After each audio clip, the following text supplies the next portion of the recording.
Hello, Marx week 2. I'm pre-recording this because I'm in Italy, and I'm going to go over the reading journal questions from week 4 in this video. First question, the devaluation of the world of men is in direct proportion with the increasing value of the world of things. So here Marx outlines his theory of alienation. And so what does he mean specifically by this increasing value of things and decreasing value of men? What he's saying is that as the number of goods increased, or the price of goods created increased, the lower the value of wage labor and workers.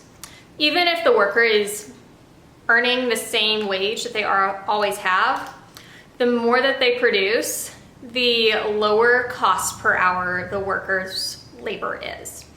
For instance, if you, once again, take my fancy lady candle that is $30, which is ridiculous, had they increased the price of the very same candle to $40, but the workers who made the candle receive the same wages, even though they're receiving technically the same amount of money, the value of their labor has decreased. It is worth less, particularly especially the more and more of these that they produce. That's what Marx is saying. And as far as alienation being structural as well as psychological, remember we're talking macro sociology here, big picture.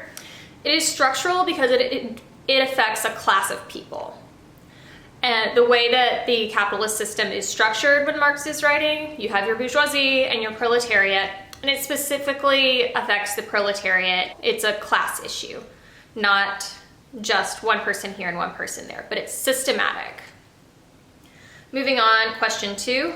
What does he mean when he's saying products are the objectification of labor? Also describes commodities as congealed labor. How is this related to his idea on alienation? So when we create things with our hands or with our writing, we put our thoughts, our creativity, our work into the product. And if we get to keep it, it's ours, and we have an attachment to it. When the product is not ours to keep and is sent out in the world, the labor is still put into that, but the worker is then alienated from the product. They don't get to see who is using it, what function it's serving, and usually they're not making the entire product. Remember the pin making from Adam Smith? Usually one person is doing one small task, so they're not really engaging in the labor the same way as if they were making a whole pin or a whole bed frame. I made the headboard on my bed in my office, you may have seen in previous videos. I'm very proud of it. It is my congealed labor, I enjoy it, I use it. Had I only done one little elbow joint of it and sent it down the assembly line, my labor would be in it, but I would be alienated from that. I wouldn't get to enjoy it, and that sucks. So that's what Marx means. Why does Marx compare humans to animals? What are animal and human functions? How does this relate to species being? Love this question. This is one of my favorites. So Marx thinks that our basic survival functions, eating, sleeping, procreating, are our more animal functions. We have to do them to survive.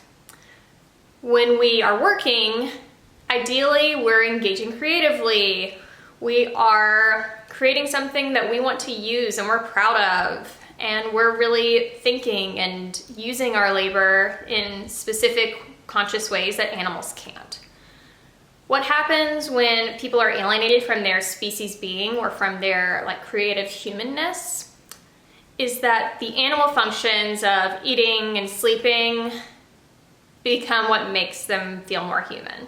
So sitting on an assembly line all day, working in the button factory, doing the same thing over and over, it's really boring, and people start to feel like machines are animals. So when we go home, people say, I just want to go to sleep, that's all I want.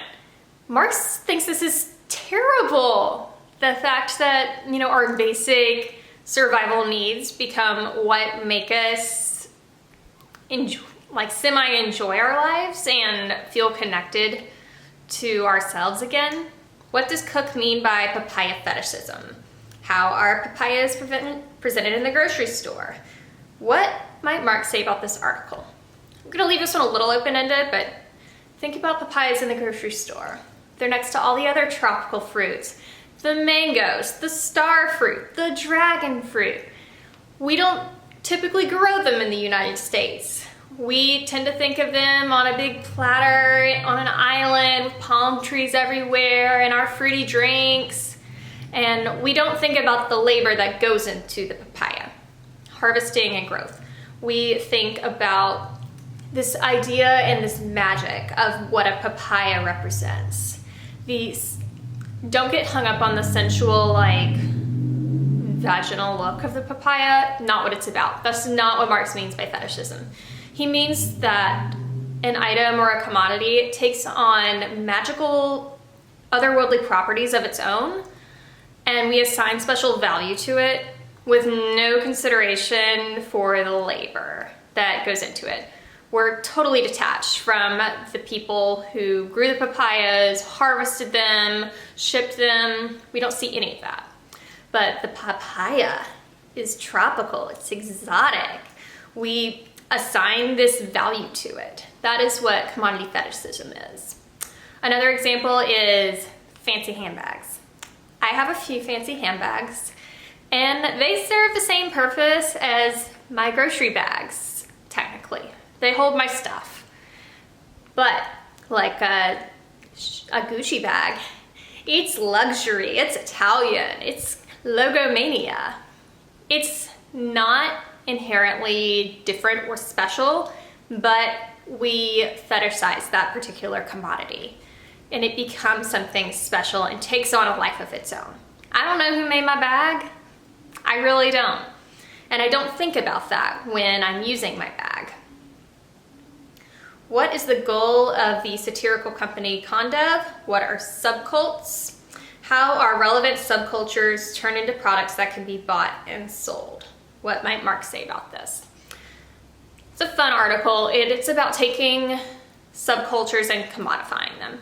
Very similar to the papaya article in that we become separated from the origins of original subcultures, and when they become mass-produced, we just take them as a commodity. We don't understand their history and their roots. I actually see this quite a bit in real time 2019 with things around Pride. It's the month of June. If you're celebrating Pride, happy Pride. Think about going to Target. You see all the rainbow stuff in the dollar aisle and the t-shirts. It's all mass produced, but many of the consumers who are purchasing Pride apparel aren't completely aware of the history and the politics behind the rainbow flag or Stonewall or the history of LGBTQ plus rights. So I'm gonna leave that open-ended about what Marx would say. Think about alienation and commodity fetishism are the two things I will leave you with. As always, if you have questions, feel free to reach out to me via email. I will be a little sporadic on my email checking when you are seeing this video, but I will do my best to get to you as soon as I can. Have a great rest of your week, and I will see you later.